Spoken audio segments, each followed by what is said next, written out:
government of Canada hopes for the finalization of signing the defense cooperation deal with Manila to enhance defense relations impeded by the disagreements from the past administration. Through a briefing in Makati, the senior embassy official that presented Ottawa's new Indo-Pacific Strategy or IPS stated that the deal stands as a plan to enhance defense relationship and opportunities to increase participation to the status of visiting forces agreement such as Manila and United States or Australia defense relationship. The Canadian embassy officials also stated that Armed Forces of the Philippines is eyeing on the various trainings since Canada is also prepared to examine the said deal in relation to IPS. Furthermore, the strategies are being deliberated to cover wide-ranging environmental protection, oil spill mitigation, maritime safety, and fisheries stock management.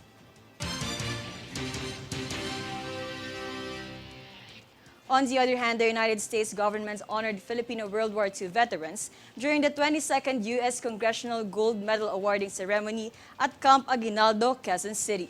Jade Buhoy for the full report. The Department of National Defense or DND Secretary Carlito Galvez Jr. conveyed his deepest gratitude to the U.S. government for recognizing the valor and service of Filipino World War II veterans during the 22nd U.S. Congressional Gold Medal or CGM awarding ceremony. The awarding ceremony served as a tribute to the strong bonds between Philippines and U.S., since U.S. has been country's partner in times of crisis through provision of humanitarian assistance and disaster relief among Filipinos. Moreover, the DND Secretary shared that the Filipino war veterans deserve the highest form of honor for protecting the people in various ways with the American soldiers in the time of World War II. A total of 628 veterans received the award in the said ceremony. The CGM award is presented by U.S. Congress and is the highest civilian award in the United States. For Golden Nation Network, this is Jade Buhoy. In other news, according to the United States Department of Agriculture or USDA, the Philippines has one of the highest dog and cat ownership rates in Asia, which is expected to drive pet food sales up by 9% this year. Maxi Gaspi has a full story.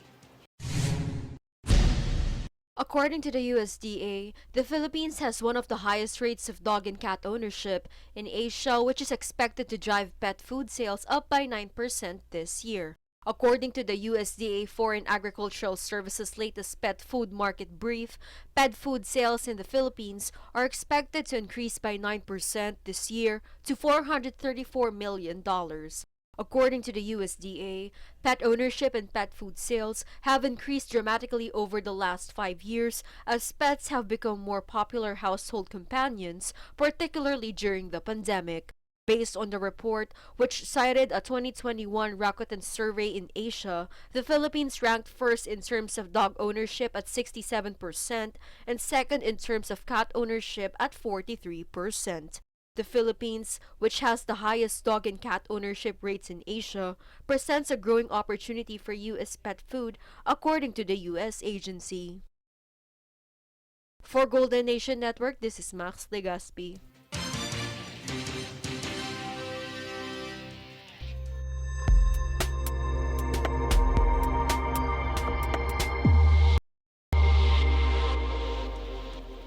According to Transparency International's Corruption Perception Index or CPI for 2022, the Philippines ranked 116 in an evaluation conducted to show levels of public sector corruption in 180 nations and territories worldwide.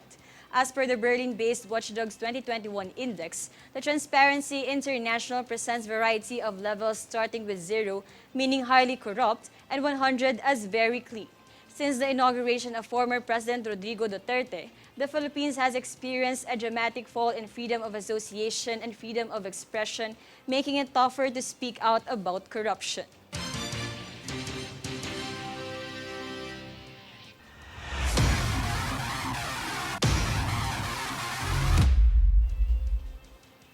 One of the Philippine Basketball Association or PBA's most legendary players in the early 1980s, Terry Saldana, passed away at the age of 64. Saldana had a lingering kidney problem at the time of his death. During the late 1970s, Saldana rose to prominence as a star for Letran's high school program. After a successful career in the Manila Industrial and Commercial Athletic Association, he joined PBA Toyota in 1982.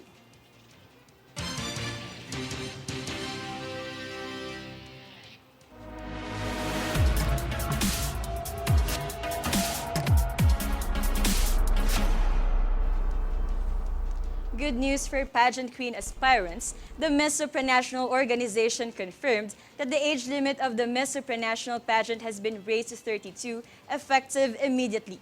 The announcement is encouraging aspirants, particularly those who are concerned about reaching the age limit of 28, on most pageant platforms. While previous pageant winners were young ladies, observers say 21st century queens should be women of substance, which means they should be a little older and have accomplished something other than mere educational attainment.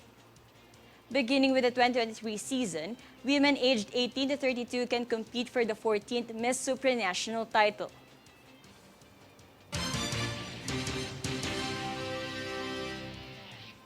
And here's a recap of today's headlines. Here are today's headlines. Continuous allowance for healthcare workers ensured amid CE's declaration of COVID-19 state of calamity. OCD reports injuries, damages logged after magnitude 6 Davao de Oro quake.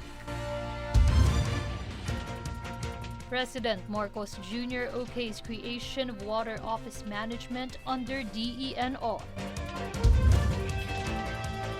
Senator Hontiveros appeals for stiffer penalty provisions on possible law violations under MIF. Philippines ranks 116th in Global Corruption Index. Miss Supranational announces age limit raised to 32. Fair and balanced news.